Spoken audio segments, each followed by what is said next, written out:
Hi, I've been making music with RX5 recently, the Yamaha RX5 drum machine, which is really fun the moment you start putting your own samples into it. But I was starting to miss having some melody elements, so I thought I want to add some synthesizer to the setup. And I picked this one, which is the Yamaha TX802, which is a multi-timbral FM synthesizer. But then I have another problem, which is how do I play notes on this thing? So I added this sequencer.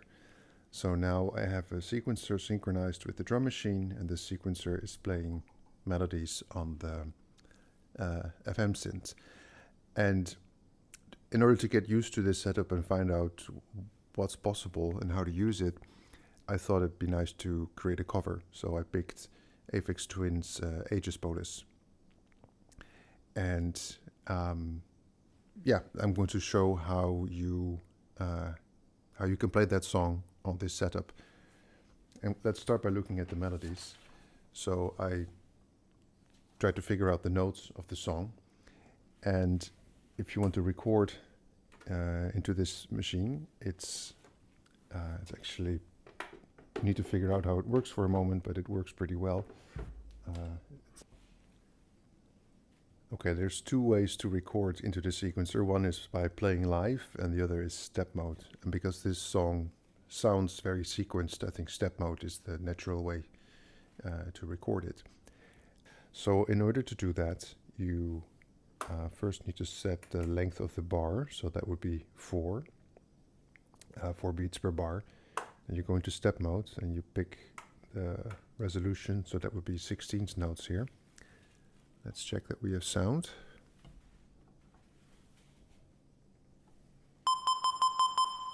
Yes, we have sound. Let's start recording. At the moment you start recording, you overwrite whatever's in the track. So now the track's empty. This is the rest key.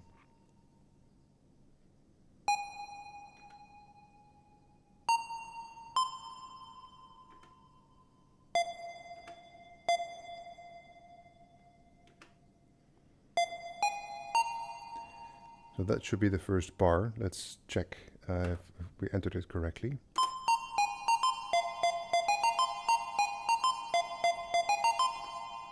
Okay, now let's do the second bar. And you can add to a bar if you scroll to the end with these cursor keys. So I'm at the end of the pattern now. And I can hit load again, and I can enter more notes. So a rest, rest.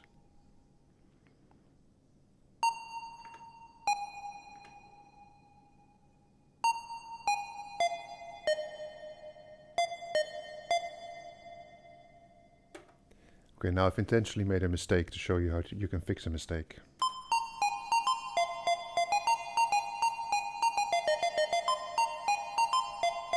There should have been a rest there. So to fix that, the mistake is on the 4th beat of the second bar. So that's 1, 2, 3, 4. And then we can press load again. And when we press load, everything from that point on gets erased. So now the mistake is gone, and I have to enter the notes again. So rest. And these 3. Let's hear that.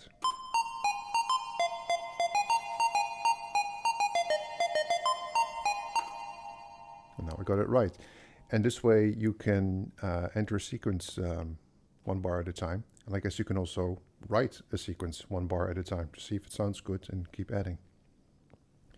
I won't add the whole sequence because I've already done that. So this part is here. And it's an 8-bar melody. Then there's chords.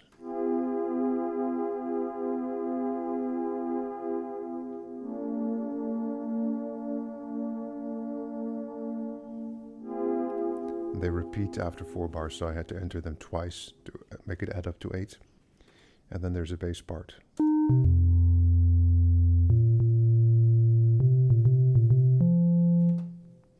Now, on a normal sequencer, you would think okay, I can work with this arrangement and just turn parts on and off on the fly. But you can't do that. You can play multiple parts at once, like this. But you can't unmute them or mute them. So that led me down the path of thinking, okay, I need to use a mixer and do this as a dub mix. And so the smart thing to do is to merge these, whoops, onto a single track. Because then you can use the chain mode of this thing to set the number of repeats of the whole pattern. And I've already done that, except using pattern 1. And here in chain mode you can see that the first thing it plays is pattern 1, then it plays pattern 1 again. And it does that 17 times and then it stops.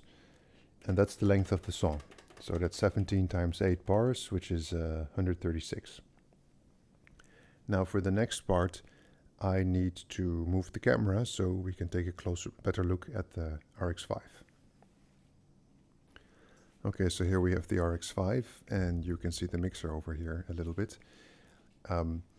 And I'm using the multiple outputs of this machine to send a stereo mix and 4 separate channels to the mixer.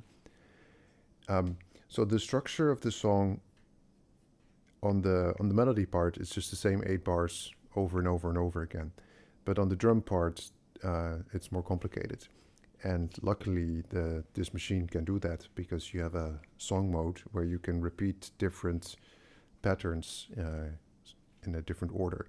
So I've programmed a song into this thing that is 136 bars long, which is the 17 repeats that I showed you earlier on the MSQ sequencer. And these patterns are just, there are different sections of the song. I can turn off different parts.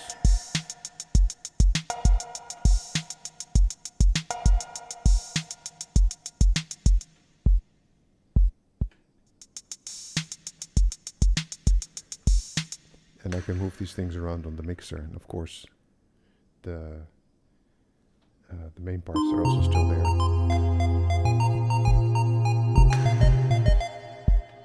So that's how we'll perform the song later. And one thing, I want to show a couple things about the drum parts. One is that there is this one, and why can't we hear it? Yeah, so on this pattern, there's these fast notes, and those are 30-second triplets.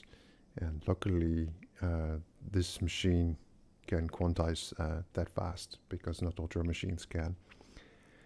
And there's another part of the song where you hear sort of laser zap sounds. And I think what's really happening there is that he's changing the drum pattern or the drum kit on his drum machine. And I didn't go to the trouble of getting the exact same sounds, but I think the effect in the song is that it's surprising that all the sounds are different all at once. So I did that with a different choice of sounds.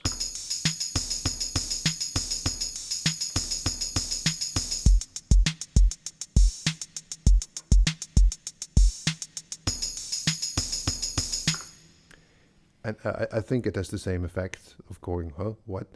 And then you go back to normal. But that's the, I've now shown you the whole structure of the song. So there's the 8-bar melodic loop across 3 parts. And then there's this evolution of the drum beat that is changing over the course of the song. And the challenge in performing it is to keep up with the drum beat, because this is not changing, this is doing its thing, and I have to work the mixer to get the song to sound right. So now let's move over to the mixer. Okay, now we can see the mixer, and this is where the whole song comes together. So if I press play on the sequencer all the way on the left, and here we get the 3 melody parts, and I can control them like this. I have to do it like this because I can't mute them on the sequencer. And then here we have the main drum part, so this is the kick drum, this is the snare, the hi-hats, these are some extra sounds.